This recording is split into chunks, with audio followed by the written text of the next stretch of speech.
नमस्कार।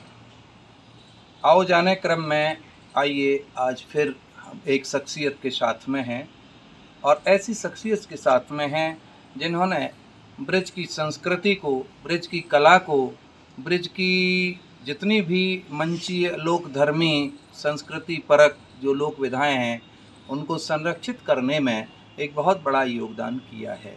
जी हाँ, हम बात कर रहे हैं आकाशवाणी मथुरा वृंदावन जो आजकल FM 102.2 बन चुका है। उस पर अपने पूरे कार्यकाल में नौटंकी, स्वांग और ढोला, रांझा आदि इत्यादियों को संरक्षित करने का जिन्होंने काम किया है, ऐसे पुरोधा जो कला पुरोधा रहे हैं अपने कार्यकाल के लिए और आज भी वो कला पुरोधा हैं, आज भी एक बहुत बड़े सहृदय तरीके से बच्चों को आशीर्वाद देने के लिए कार्यक्रम में पधारे थे। आइए हम सब उनका स्वागत करते हैं। हमारे साथ मौजूद हैं आकाशवाणी मथुरा वृंदावन के पूर्व केंद्र अध्यक्ष और वर्तमान में बहुत अच्छे कला पुरोधा, लोक कलाओं को एक शरण देने वाले हमारे साथ मौजूद हैं। नाम हम क्या लेंगे, बहुत बड़े हमसे हैं इसलिए नाम तो हम नहीं लेना चाह रहे हैं, वो अपना परिचय खुद ही देंगे। तो आदरणीय, आज हम आपका अभिवादन करते हैं, प्रणाम करते हैं। नमस्कार यदुवंशी जी, आपको भी और सभी दर्शकों को, श्रोताओं को भी। मेरा नाम सर्वेश कुमार है और सौभाग्य से मैंने आकाशवाणी की सेवा की है करीब 36 साल जी। और उसी का सुफल है जी कि आचार्य कृषि शास्त्री जैसे गुरुजनों सुधीजनों से मेरी मुलाकात हुई, भेंट हुई और ऐसे लोगों के साथ उठने बैठने का सौभाग्य मिला और उन्हीं की सत्संगत से कहें और उन्हीं के मार्गदर्शन से थोड़ा बहुत कुछ सीखा है और उन्हीं के साथ रहने से कला साहित्य संस्कृति में थोड़ी रुचि जगी है। रुचि तो जगती है किसी न किसी ऐसे एक समय से जहाँ के वो रुचि आत्मसात हो जाती है। तो कला क्षेत्र में आपकी रुचि किस प्रकार जगी, वहाँ से हम अपने दर्शकों से आपको रूबरू कराना चाहते हैं कि कला संस्कृति में आपका पदार्पण जो हुआ, इनसे जो स्नेह हुआ, धरोहरों को संजोने के लिए मन में जो एक आपके एक भावना बनी, वो कहाँ से बनी, कैसे बनी? देखिए शास्त्री जी, वैसे तो साहित्य, संगीत और कला के प्रति हम बचपन से ही हमारी रुचि थी जी। और जब हम 6वें 7वें में पढ़ते तब तो गर्मी की छुट्टियों में भी हम प्रेमचंद जी को, विनोबा भावे को या गांधी जी को पढ़ते थे, क्योंकि हमारे पिताजी पढ़ते लिखते थे तो हम किताबें घर में रहती थी। तो छुट्टी गर्मी के दिन दोपहरिया में अपना कमरे में बैठे हैं या किसी पेड़ के नीचे, हमारे पास में आम का 8-10 पेड़ थे, वहाँ से लेके किताब लेके 1-2 पानी लेके वहाँ बैठ के पढ़ते। तो पढ़ने लिखने में, साहित्य संगीत में रुचि तो बचपन से थी जी। और हमने बचपन में अपने हनुमान जी के लिए कुछ लिखा था जी। अरुण हर बारिश नैन सदा राम की ओर, मतलब वो राम की तरफ हमेशा देखते रहते हैं। एक छोटा सा पद था, याद नहीं आ रहा है, क्योंकि हमारे साथ एक सबसे खराब चीज़ थी कि वो चीज़ों को सजो कर नहीं रख पाए लिख ली, रख दी, 4-6 दिन से नज़र में रही, फिर कहीं इधर हो गई। अभी भी कभी बच्चे जब कुछ चीज़ों को देखते हैं, करते हैं, कुछ चीज़ें निकलती हैं, फिर पुरानी चीज़ निकलती है, बोले देखो ये हमारी निकल आई है। तो पापा बच गए, पापा जी आपकी पहले की लिखी थी। एक बहुत पहले की मेरी डायरी निकली, बच्चे कुछ कर रहे थे तो उसमें एक कहानी थी सीमा नाम से, और कहानी के ये बैंक हैं, उसमें सीमा से तो सीमा के नाम है सीधे सीधे, लेकिन सीमा का बृहद रूप में बहुत अर्थ है। जैसे सीमा एक देश काल और प्रदेश की भी सीमाएं होती हैं जी, और हमारी आपकी भी एक सीमा होती है, संबंधों की सीमा होती है, बहुअर्थी है सब। हाँ। सीमा ऐसे ही एक आलेख निकला था अंदाज पर, तो उसका लगभग ये था जो हमने कहने की कोशिश की उसमें कि पूरी व्यवस्था देश दुनिया की या साहित्य की या कहें आपके विज्ञान की, बहुत कुछ हद तक एक अंदाज से चलती है। जी जब हम एक्यूरेसी की बात करते हैं तो एक्यूरेसी भी 0.99% तक हो सकती है, 0.9999, लेकिन 100% नहीं होती। तो वहाँ फिर थोड़ा अंदाज ही काम आता है। जब एक ड्राइवर गाड़ी चला रहा होता है सड़क पे जी तो बहुत एक्यूरेसी की कोशिश करता है, होती भी है, लेकिन फिर भी बहुत कुछ अंदाज से ही चलता है। वो कितने अंदाज है मेरी गाड़ी निकल जाएगी। निकल जाएगी। तो इस ड्राइवर रूप में भी अंदाज को मैंने देखने की, समझने की कोशिश की है। जी तो कहने का मतलब है कि रुचि तो बहुत पहले से थी और बड़ों का आशीर्वाद भी था। दूसरा, संयोग से या सौभाग्य से हमारी नौकरी आकाशवाणी लगी। बहुत अच्छा सहयोग। हाँ, और हम कॉलेज में, यूनिवर्सिटी में डिबेट बोलते थे। जी वाद विवाद वाद करते हो। विवाद, हाँ। तो उसमें हमारे गुरु जी आदरणीय नहीं, हमारा विशेष आशीर्वाद था डॉक्टर राजेश प्रसाद जी का। जी तो हम लोगों को ले आते थे। तो हम क्योंकि आगरा में पढ़ाई लिखाई की है, तो जैसे किसी होटल वगैरह में आयोजन है, बड़े बड़े होटल हैं 5 स्टार, तो डिबेट हो गई, हाँ, ठीक, अब खाना हुआ, कान कहते थे, और किसी तरह से झिझकने शर्माने की जरूरत नहीं है। खूब खाना। खूब खाना और जैसे खाओ, जैसे वहाँ 5 स्टार और 3 स्टार में कल्चर होती है कि छुरी से, कांटे से। और हम तो देहात से आए तो छुरी कांटे का इतना अंदाज नहीं था। तो गुरु जी कहते थे, जो भी हम 2-3 लड़के रहते, बोले आराम से खाना, जैसे खाना हो वैसे खाना, हाथ करते अपने मन से, स्वतंत्र रूप से। मतलब ये नहीं कि दूसरा छुरी काटेगा आप भी छुरी कांटे से खाओ। तो हम तो गुरुजनों का आशीर्वाद रहा है। और आकाशवाणी नौकरी लगी हमारी ट्रांसमिशन एग्जीक्यूटिव, उसको प्रसारण अधिशासी कहते हैं। जी उसका मुख्य काम होता है कार्यक्रमों का श्रवण और उनका मूल्यांकन। जी तो मूल्यांकन की तो बाद की बात है, पहले श्रवण करोगे तभी तो मूल्यांकन करोगे। बिल्कुल बिल्कुल, पहले उसको ध्यान से समझोगे जब ही उस पर कुछ तो लिख हम सकते हैं। श्रवण करते करते ही, सुनते सुनते ही उसके पॉइंट्स नोट कर लेते, इसमें क्या क्या कमी है, क्या क्या अच्छाई है, उसके आधार पर एक समीक्षा लिखते थे। तो मुख्य रुचि वहाँ से लगी।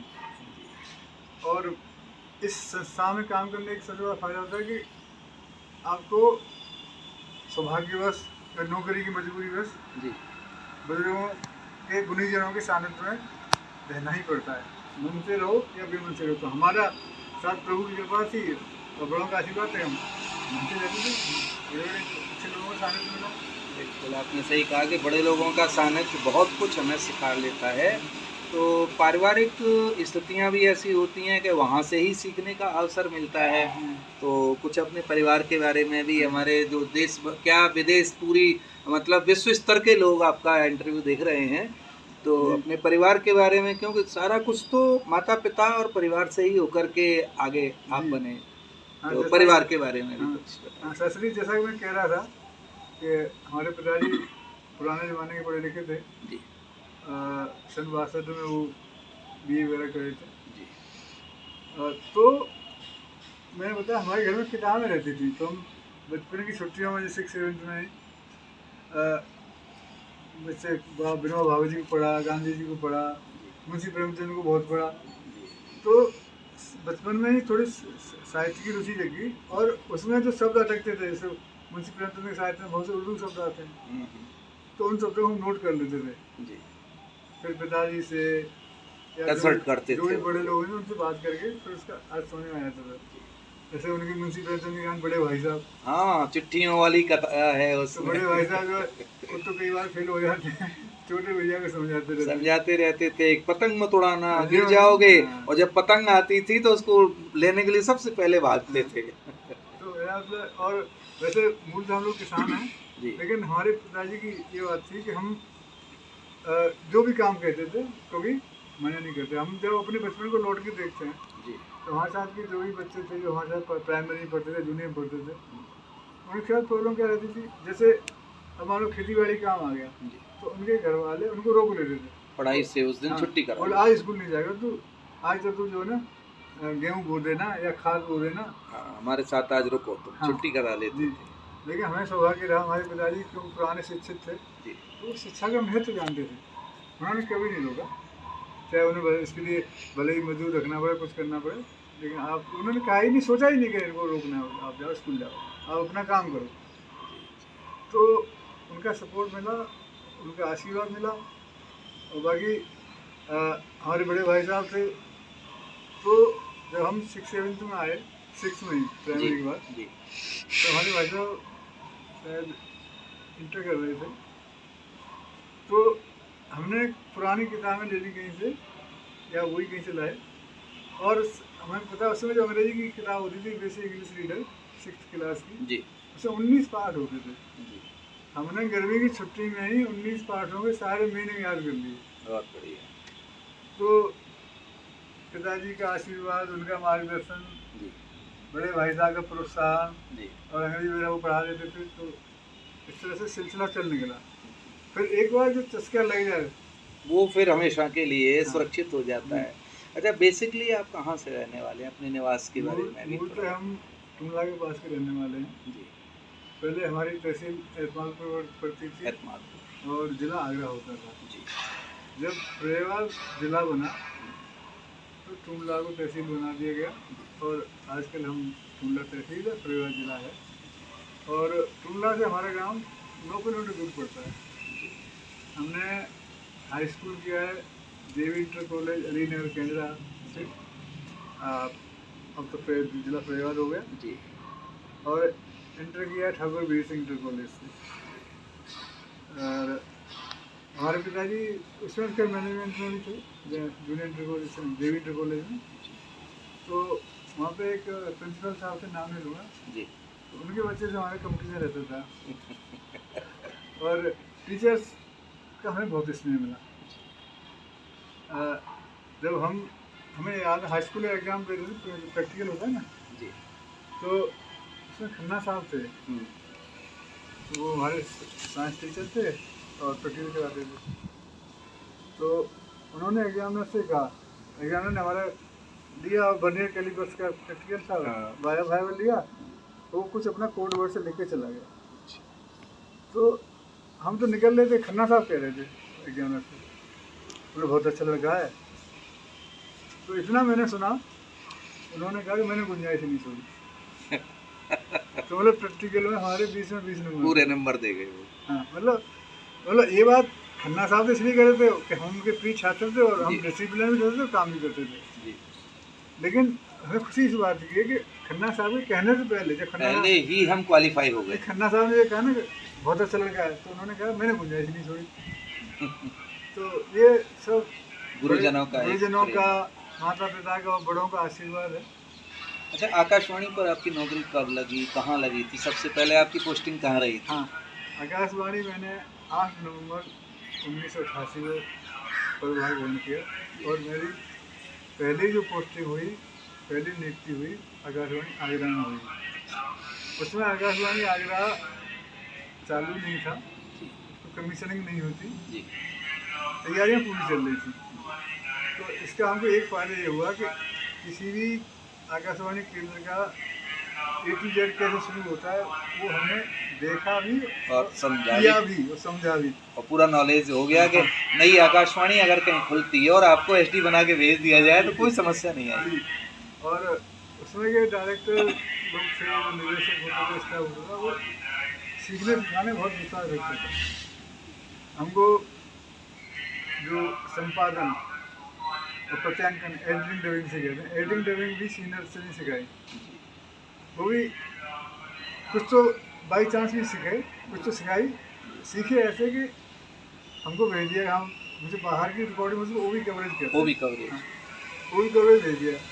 एक हमारी अधिकारी होती थी मैडम, उन्होंने कहा सर्वेश आप इसको हाईलाइट करा दो, इसको आज 7:30 बजे ब्रॉडकास्ट करेंगे शाम को। हमारे डायरेक्टर देर तक रुकते थे, तो ठीक है, हम ड्यूटी रूम में नौकरी कर रहे थे। जब 7:15 बजने को हुए तो डायरेक्टर साहब आए ड्यूटी में, बोला क्या हुआ, वो मैडम नहीं आई, तुम्हारी रिपोर्ट बनेगी। नहीं सर, वो तो नहीं है, तुमको थोड़ा बहुत आता है? नहीं आता तो आता तो। बोला ठीक है तुम बनाओ, और जैसे ही बनाओ और उसको ब्रॉडकास्ट करो। बनी, पहली बार बनी जी, तो उसमें 1-2 जगह एडिटिंग की थोड़ी कमियाँ थी, जैसे कहीं खच पच थोड़ी सी रह गई, इतना हाँ, स्मूथ नहीं था, बबल्स आ जाते हैं हाँ, बीच में तो बोलने से। लेकिन उन्होंने कहा, और उन्होंने सुनने के बाद फिर सकता है बहुत अच्छा किया, बहुत अच्छा। वही प्रोत्साहन एकदम से हाईलाइट हो गया। उसके बाद दूसरा काम और किया उन्होंने। जी, दूसरे दिन हमारे मीटिंग होती है, उसमें पहले दिन क्या हुआ उसकी समीक्षा होगी और अगले दिन क्या होगा उसका पूरा अवलोकन होगा, मतलब program review and preview. Review review दोनों होता है। हाँ, तो पिछले दिन का रिव्यू और अगले दिन का प्रीव्यू। तो पिछले दिन की बात आई तो उन्होंने मैडम की क्लास भरी मीटिंग में ले ली। बोला नया लड़का 4 दिन की ज्वाइनिंग, तूने इसको कहाँ फंसा दिया? पहले तो तूने हाईलाइट करा दिया इसको क्या और फिर छोड़ दिया ये बीच में। डेली रिपोर्ट ब्रॉडकास्ट होगी और फिर आप आएंगे। और उस समय के लोग इतना टाइट कसते थे, बहुत सीनियर थी मैडम, फिर उनकी आंखों में आंसू आ गए। आंसू आ गए। हाँ, मतलब सबके सामने जब वो बात आई ना तो उनको गिल्टी फील हुआ होगा। और हमको भरी मीटिंग में शाबाशी दी, मतलब अकेले भी उसी दिन शाम को ही दे दी थी, लेकिन अकेले भी भरी मीटिंग में भी दी। वहाँ भी मिली है। कि तूने हिम्मत से काम लिया, बढ़िया, तुम सीख गए, परफेक्ट हो गए। अच्छा, उसके बाद फिर कहाँ कहाँ ट्रांसफर उसके बाद फिर रामपुर से, आगरा से रामपुर गए जी, रामपुर से फिर सिपरी गए कुछ दिनों के लिए। शिवपुरी। हाँ, वहाँ तो जो है वहाँ शाम को बड़ी जो है रबड़ी उसमें मिट्टी के उसमें बर्तन में देते हैं खाने को। हाँ। मैं भी रहा हूँ शिवपुरी में, केंद्रीय विद्यालय में, तो शाम को निकलते थे और फिर वहाँ खाते थे, वो देता था रबड़ी भर के, चकाचक खाते थे। सिपरी एक और अच्छी बात है जी, वहाँ, अब तो खैर मौसम क्लाइमेट थोड़ा बदला है, नहीं वहाँ ज़्यादा गर्मी भी नहीं पड़ती। नहीं ज़्यादा नहीं, इसी कारण वहाँ की मूंगफली बहुत अच्छी होती है। बहुत अच्छी, आजकल भी सिपरी मूंगफली नाम से लोग पूछते हैं क्या, मार्केट सिपरी की सब बहुत अच्छी ले लो। हाँ, शिवपुरी वाली मूंगफली। मैं तो केंद्रीय विद्यालय में था तो कई लोगों ने मुझे ऑफर किया, बोले साहब हमारी 10 बीघा जमीन है, हमें ज़रूरत है पैसे की, आप ले लो, यहाँ के रहोगे। देखने भी गए ज़मीन, बिल्कुल काले कलर की। हमने कहा यार इसका तो क्या है, बोले साहब ये मूंगफली पैदा होती है, इसलिए यहाँ की जो है दोमट मिट्टी है जी, काली कलर की। और वहाँ के एमपी के लोग मुझे बहुत डिसिप्लिन लगे, बहुत सज्जन लोग लगे। हमारा एक प्रोग्राम करते थे जी, प्रोग्राम फोन इन प्रोग्राम बहुत करते थे, हेलो श्रीमान, हेलो डॉक्टर जी, हेलो चौपाल, इस तरह चौपाल ग्रामीण कार्यक्रम था। तो हेलो डॉक्टर कार्यक्रम था, वहाँ के सीएमओ से हमारी बात हुई, बोला हरा मैं आ जाऊँगा। और जिस दिन ब्रॉडकास्ट था उससे उस दिन भी याद दिलाया उनको, दोपहर में 3 बजे आना था उनको, हमने करीब 11 बजे के लोग याद दिलाया और उन्होंने कहा आऊँगा, लेकिन संजोगवश नहीं आए तो प्रोग्राम तो जाना है। नहीं, हाँ प्रोग्राम जाना है, लेकिन वहाँ के लोगों का डिसिप्लिन देखो जी, वो बार बार फ़ोन कर रहे थे कि ये सवाल, ये समस्या, वो समस्या। हमने उनसे कहा नहीं भैया, किसी कारणवश जो हमारे आगे के विशेषज्ञ थे नहीं आ पा रहे, तो क्योंकि उनकी पहले ही से मनाई नहीं थी, हम दूसरा कोई वैकल्पिक व्यवस्था भी नहीं कर पाए, कोई भी नहीं है, वो तो जाना ही था प्रोग्राम पे। तो इसलिए हम क्षमा चाहेंगे। और अब सुनते हैं फिल्म संगीत, वहाँ के लिसनर्स का डिसिप्लिन देखिए, उसके बाद फ़ोन आना बंद हो गया, बहुत अच्छे लोग। और एक हेलो चौपाल में क्या हुआ, हमने डिप्टी डायरेक्टर मत्स्य पालन, उपनिदेशक मछली पालन को बुला रखा था, तो वहाँ पर कुछ तालाब को लेकर कोई डिस्प्यूट था, तो उसने प्रश्न किया श्रोता ने कि ये तालाब मुझको मिलना चाहिए, इनको दे दिया, उनको दे दिया। तो हमने कहा भैया लगता है कि मुझे आपका अलग तरह का मामला है, व्यक्तिगत है जी, और अच्छा हो आप इसको जो डायरेक्टर साहब हैं, डी साहब हैं, इनके ऑफिस में जाकर चर्चा कर लें और उसका समाधान ढूंढें। इतना डिसिप्लिन लोग, बोले हाउ साहब, वो बुंदेली में हाउ साहब यही बोलते। तो मतलब अदरवाइज दूसरा लिसनर तो उसका प्रतिवाद भी कर सकते हैं। हाँ, बोले अरे साहब ये तो नहीं बैठे, नहीं बात हो जाए। लेकिन मुझे डिसिप्लिन बहुत अच्छा है मध्य प्रदेश में, राजस्थान में भी काफी अच्छा है, बहुत अच्छा लगा। अच्छा, उसके बाद फिर और कहाँ रामपुर के बाद फिर मथुरा आ गए। मथुरा। हाँ, तो ये कौन सा ईयर था रामपुर से मथुरा का? रामपुर से हम 96 में रामपुर गए, फिर 98 में हम मथुरा आ गए। इसलिए वहाँ से हमारा ट्रांसफ़र, पुलिस पार ट्रांसफ़र हुआ, हमने डायरेक्टर से कहा ट्रांसफर करवा हो रहा है तो फिर मथुरा आगरा करा दो। बोला आगरा तो नहीं हो पा रहा, मथुरा चले जाते हैं, मथुरा चले जाते हैं, मथुरा आ गए। फिर जुलाई 2003 में, 30 जुलाई 2003 में हमने यहाँ से ट्रांसफ़र हुआ शिवपुरी के लिए। अच्छा, शिवपुरी से फिर कुछ घरेलू परिस्थिति में हमारे भाई साहब को, एक्चुअली मुझसे बड़े थे, बीच वाले भाई थे, उनको कैंसर हो गया था। उसमें क्या अधिकारियों को तारीफ करनी पड़ेगी। एक मैडम होती थी उसमें डी जी, वो हमारी डायरेक्टर भी रही थी आगरा में संयोग से। तो मैंने उनको समस्या की, बोले अरे जीने से तो परेशान हो रहा था, वो ऐसे बच्चे की तरह बात करती, मेरे को पता था देखती। और एक बार केवल मैंने उनसे कहा फ़ोन पर बोला तेरा ट्रांसफ़र तो हो जाएगा लेकिन रिक्वेस्ट में माना जाएगा। नहीं मैडम, जैसे मेरे को जाना है वैसा, अगर राजलाई परेशानी होती है, बार-बार होना पड़ता है। सही बात। तो इतने सज्जन लोग, ट्रांसफ़र करा दिया उन्होंने, फ़ोन करके बताया कि तेरा ट्रांसफ़र हो गया है और तू आके अपना आगरा ज्वाइन कर ले। तो ऐसे लोग कहाँ हैं? कहाँ मिलते हैं, नहीं तो आज तो चक्कर लगाते रहो, चक्कर उनके लगाते पीछे चप्पल पीछे, गिर जाए। बिल्कुल, फिर भी ना करें। हाँ, तो बाकी वो जवानी और थे, बहुत अच्छे लोग थे, बहुत अच्छा, अच्छा समय था। मथुरा का क्या अनुभव रहा आपका? मथुरा में कला, साहित्य, संस्कृत प्रेमी लोग हैं जी। लेकिन एक बात है, मथुरा में चतुरपना ही बहुत है। ऐसे मिठाई प्रेमी लोग हैं। मिठाई लेके आते हैं। नहीं, एक वाक्य सुना रहा हूँ मथुरा का। जी। दिवाली का समय था, हम बच्चे यहाँ जन्मभूमि पीछे रहते थे। तो एक बहुत प्रसिद्ध दुकान है, उसके पास हम गए जी। मथुरा में।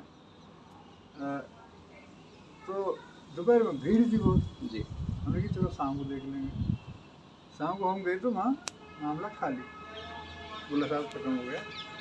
तो उनकी 4-5 दुकानें मथुरा में। हम गए घूमते हुए ऐसे होली गेट और चौक बाजार गए होते, लेकिन मामला हर जगह खाली। एक जगह बोला साहब ये 200-250 ग्राम काजू कतली होगी, जी ले जाओ, इन्हें ले लो, नहीं तो ये भी चली जाएगी। ये भी चली जाएगी, फिर कुछ नहीं। और वास्तव में हम सोच ही रहे थे, एक आदमी घुसने लगा, हमने ये घुसेगा, हमने भैया तोल दे। वो ले जाता नहीं तो। हाँ, नहीं तो फिर बच्चे कह रहे कोई मिठाई नहीं आई। तो सही कह रहे। तो मथुरा के लोग मिष्ठान प्रेमी बहुत हैं, मीठे के ज़्यादा हैं। जी जी। नहीं, कहा भी जाता है यहाँ तो कि अगर आपने खाना खाया है और खाना खाने के बाद अगर मीठा नहीं है तो भूत भोजन है। जी जी जी, है ना? हाँ। और यहाँ का क्या कुल मिला के मथुरा में अच्छा है। लोग देखिए, हर जगह का एक अपना कल्चर होता है, हर जगह के लोगों का एक अलग मिजाज होता है। मथुरा के लोग दिल से बहुत ज़्यादा बुरे नहीं, अच्छे लोग हैं। बहुत ज़्यादा बुरे नहीं है, मतलब थोड़े बहुत तो हैं। देखिए इंसान में कुछ न कुछ तो होता है जी, लेकिन अगर कंपैरिजन किया जाए, सामान्य तौर पर देखें हैं तो लोग अच्छे हैं, बहुत अच्छे हैं जी। और दूसरे केंद्रों में सिपरी के लोग बहुत अच्छे लगे मेरे को जी।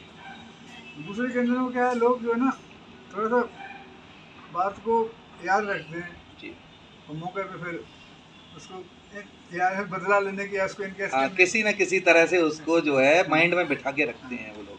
देखिए मथुरा में तो हमारे साथ संयोग नहीं हो, राजधानी कृपा रही हो, मथुरा में ऐसा कोई वाकया नहीं आया। नहीं, मथुरा का वाकया तो आपका इतना अच्छा है कि वो ऐतिहासिक कार्य किया आपने जिसकी कल्पना कोई भी नहीं कर सकता था। मैं आपको याद दिलाना चाहूँगा कि जो भगवान दास अज्ञानी जी हैं, जो रांझा के गायक हैं, वो बड़े मतलब सहृदय हैं, प्रेमी हैं, लेकिन अगर किसी ने उनको जरा भी उनकी भावना के विरुद्ध अगर जरा भी कह दिया तो फिर वो बिखर जाते हैं और फिर समेटे नहीं सिमटते हैं। तो ऐसे मैं समझता हूँ भावनात्मक व्यक्ति से आपने जो रांझा रिकॉर्ड कराया वो ऐतिहासिक कार्य है मथुरा की इस आकाशवाणी के इतिहास में। तो वो संयोग कैसे बना आपका उनसे? देखिए, इसके लिए आपको बहुत बहुत धन्यवाद। बाकी अज्ञानी जी एक अच्छे संगीतकार हैं और रांझा के तो मर्मज्ञ हैं और एक वरिष्ठ आदमी हैं जी, और कला है, कलाकार हैं जी, तो हो सकता है। लेकिन मेरे को बहुत शहरी लगे, लेकिन एक हर चीज़ का एक सोच में बड़े हैं तो उनको सब अपने आगे छुड़ी लेते हैं। तो आप अगर उनको बड़प्पन देते हो, उनको सम्मानपूर्वक आगे बढ़ाओगे तो फिर बड़े, तो फिर वो एकदम पिघल जाएंगे। पिघले हुए हैं, बहुत जो मृद व्यवहार है। तो मेरे साथ तो उनके बहुत अच्छे संबंध हैं, लेकिन मैंने बाहर से लोगों की जो प्रतिक्रिया आती हैं, बोले साहब जरा सी बात पर बिगड़ जाते हैं, तो मैंने क्यों ऐसा करते हो जो बिगड़े। वही बात है ना, एक्चुअली क्या होता है ना, कई तरह तो संयोग कैसे बना आपका उनसे? मुख्य बात यह है क्योंकि वो आकाशवाणी पर जाएं वो संभव नहीं था। कारण ये था कि उनके गुरुजी थे और गुरुजी रिकॉर्डिंग कराने गए होंगे, तो वहाँ पर पहले से जो बाद में कोई कलाकार आया उसकी रिकॉर्डिंग पहले हो गई, ये मुझे उन्होंने ही बताया। अब वो उनके गुरुजी जब पहुँचे कि भैया मैं इतनी देर का बैठा हूँ, मेरा रिकॉर्डिंग पहले कर लो, तो बस किसी ने कह दिया कुछ कि अरे साहब बैठ जाओ, और यहाँ तो बहुत बड़े बड़े कलाकार आते हैं, तो पहले किसका होगा क्या होगा इस बात में ज़्यादा परेशान मत हो, बैठ जाओ। बस उसी वक्त वहाँ चले आए कि अब तू लाख रुपए देगा तो रिकॉर्ड रांझा नहीं होगा इस आकाशवाणी पर। देखो ये तो वो उनके मन में गुरुजी की एक परिकल्पना थी, वो आपने कैसे सरल कर ली? मुख्य हमारा ये है। पहली बात तो मैं आदरणीय अज्ञान जी की गुरु जी को प्रणाम करते हुए निवेदन करूँ, जी और जे हमारे उस समय जो भी वरिष्ठ हों, जी देखिए कि हम एक कहावत है ना ब्रज में, गुड़ नहीं तो गुड़ जैसी बात तो करो।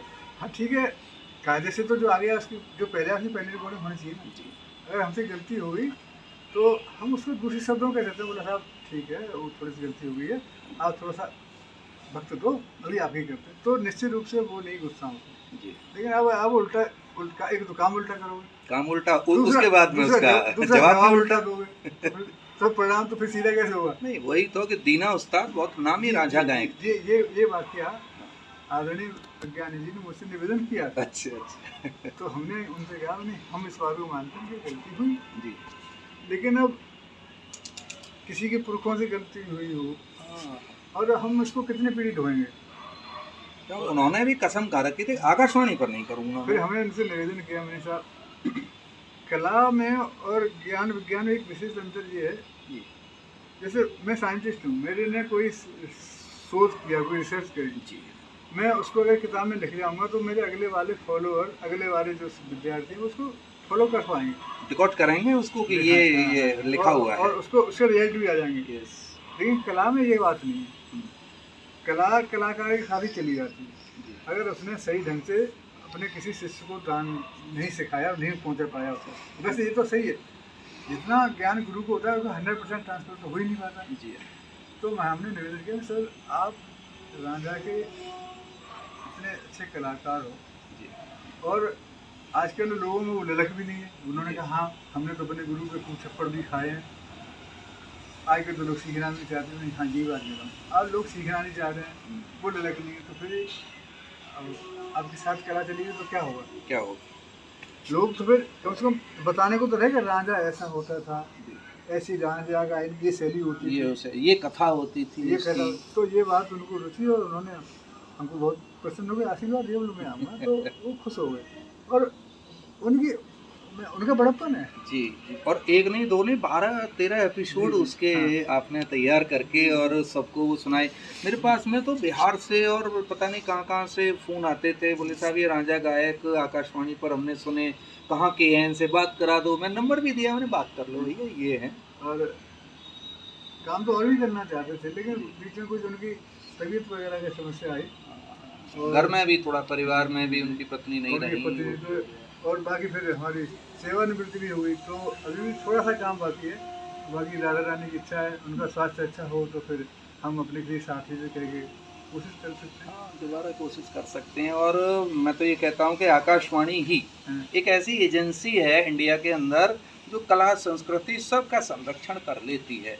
अभी 75 साल शायद स्थापना दिवस के भी चल रहे हैं। 90 साल के आसपास हो गए, 90 साल हो गए।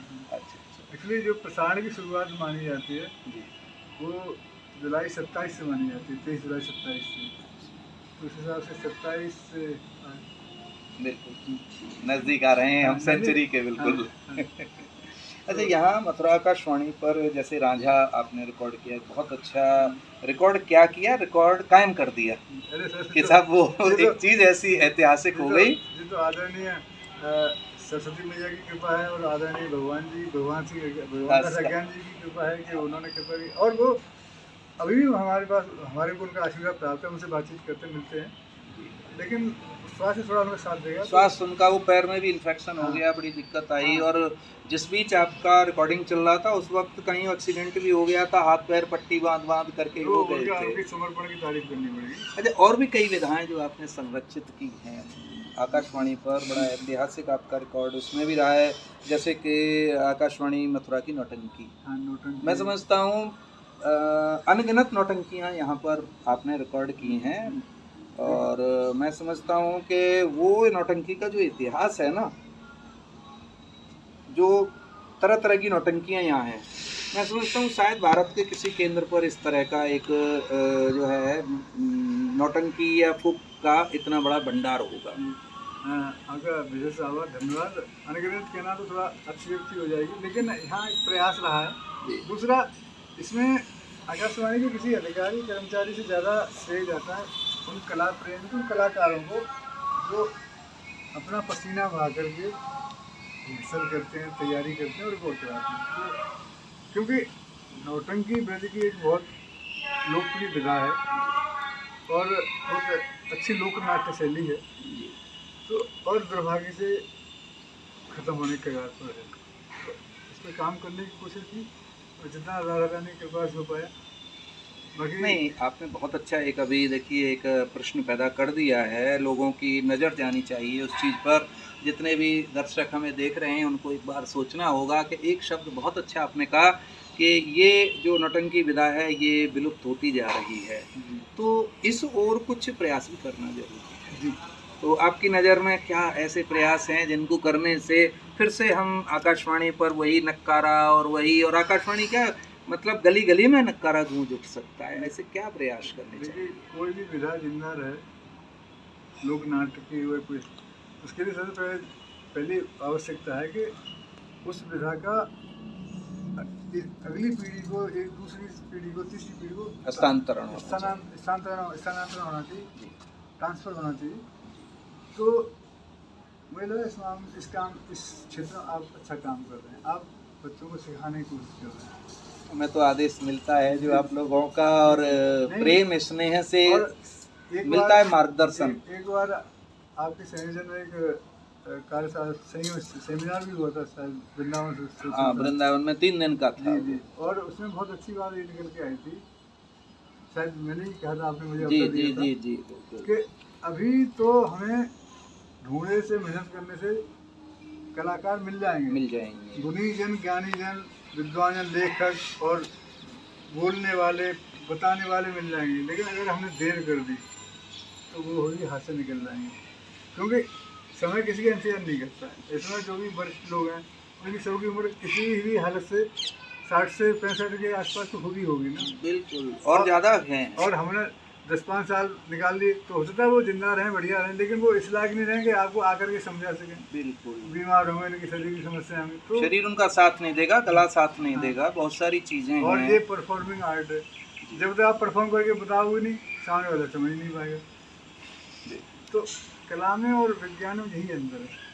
हम विज्ञान को लिख के समझा सकते हैं, भैया इस प्रैक्टिकल को ऐसे करना, पहले ये करना, फिर ऐसे करना, फिर ऐसे करना, स्टेप बाय स्टेप बता दें। लेकिन कला में तो ऐसा नहीं कहते। कला में अगर कोई गायन विधा है, आपको कोई धैर्य तवील समझाना है अंतर, तो गा के ही गा के तो बताओगे, इसकी शैली है, इसकी शैली है, तो ये थोड़ी समस्या है। और इस पर जितना जल्दी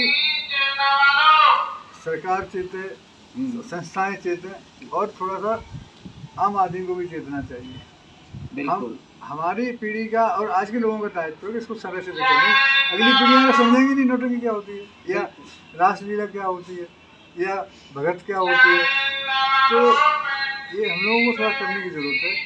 उसमें बात आई थी कि अब CSR फंड से होते हैं, CSR फंड से, उसमें एक हमारे मित्र थे दीपक गोस्वामी साहब, उन्होंने क्राउड फंडिंग की बात की। जी जी जी, क्राउड फंडिंग, तो थोड़ा सा काम होना चाहिए इस पर। हालांकि आप जैसे लोगों का प्रयास जारी है, और प्रयास जारी है, लेकिन एक समस्या ये आती है कि आज का जो माहौल है, हम बच्चों की अगर बात करें, क्योंकि मैं भी कुल शिक्षा से जुड़ा रहा, केंद्रीय विद्यालय में एज ए प्रिंसिपल भी रहा, टीचर से ही भर्ती हुआ, उससे पहले प्राइवेट स्कूलों में पढ़ाते पढ़ाते उम्र गुजर गई, तो ये देखने में अब वर्तमान में आता है कि बच्चों का पूरा रुझान, उनके माँ बाप एक कमाऊ मशीन के तौर पर उनको ऐसा एक शिक्षा देना चाहते हैं जिसमें कला क्षेत्र की गुंजाइश कम रह गई है, तो उसके लिए संघर्ष करना एक बड़ा अलग होता है।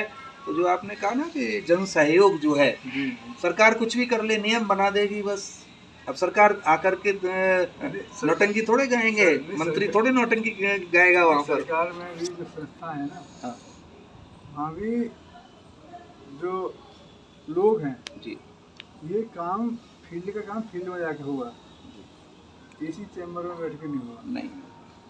और मैं तो कला और कलाकारों की बहुत ज़्यादा तारीफ करता हूँ, बहुत इज्जत करता हूँ, क्योंकि कलाकार इतना रिहर्सल करता है, इतना मेहनत करता है कि जाड़े के दौरान इसको पसीना आ जाता है। 4 सप्तकीय, पंचम और षष्टम और अगला काला भी स्वीकार कर लेता है गाने के लिए। तो इसमें आकाशवाणी की कुछ भूमिका आपकी नज़र में आती है कि इसको और हम नए कलाकार पैदा करने में क्या भूमिका? देखिए, अगर आप वर्तमान की बात करोगे जी तो सिवा दोस्ती कुछ नहीं होगा। और हमने आकाशवाणी का वो स्वर्णिम काल भी देखा है और आज भी देख रहे हैं। आप देखो, जिस आगरा केंद्र पे प्रोग्राम में 25-30 लोग होते थे, वहाँ 2 या 3 आदमी 4 आदमी कैसे काम होते। मथुरा में प्रोग्राम में 25-30 लोग रहते थे। बिल्कुल, यहाँ 3 पैक्स हैं केवल। और उसके बाद आज डिजिटल इंडिया या डिजिटल ज़माने में ईमेल से क्वेरी आएगी, ऊपर से इंस्ट्रक्शन आएंगे, सेटेलाइट मैसेज अलग आएगा जो पूरे संदेश आता है, टेलीफोन आ जाएगा, व्हाट्सएप मैसेज आएगा। तो आदमी के इतनी जवाबदेही, इतना काम है, तो इसी में निपट जाता समय, पूरा समय इसी में ही लगा रहता और है। फिर सारा जो एवरेज स्टाफ है उसकी उम्र जो है 55 के आसपास होगी, 56 के आसपास, तो वो उतनी ऊर्जा नहीं है। लेकिन इसमें नौटंकी में कलाकारों को मौका देने से शायद कलाकारों का मन फिर से जागृत हो जाए। कारण यह है कि पहले देखिए रेडियो की ये कॉन्सर्ट्स होती थी, हाँ। उसमें कलाकारों का पूरा ट्रुप जाता था, वहाँ पर प्रस्तुति करने के बाद में उनको एक मतलब डबल फीस मिलती थी, तो मन होता था कि भाई हम ये करेंगे। नौटंकी भी साल में मैं समझता हूँ 2-3 बार जो है रिकॉर्ड हो जाती थी। तो इसमें नए कलाकार पैदा करने के लिए अगर कुछ ऐसी योजनाएं बनाई जाएं कि कलाकार जो हैं वो तो गा ही रहे हैं, लेकिन नए जो कलाकारों को प्रोत्साहन देने के लिए कोई ऐसी योजना बन सके, तो ऐसा क्या कुछ हो सकता है? योजना तो बहुत है, पहले से भी थी, लेकिन सबसे बड़ी समस्या है कि न बाबा आवे न घंटा आवे, और मैन पावर ही नहीं है आदमी।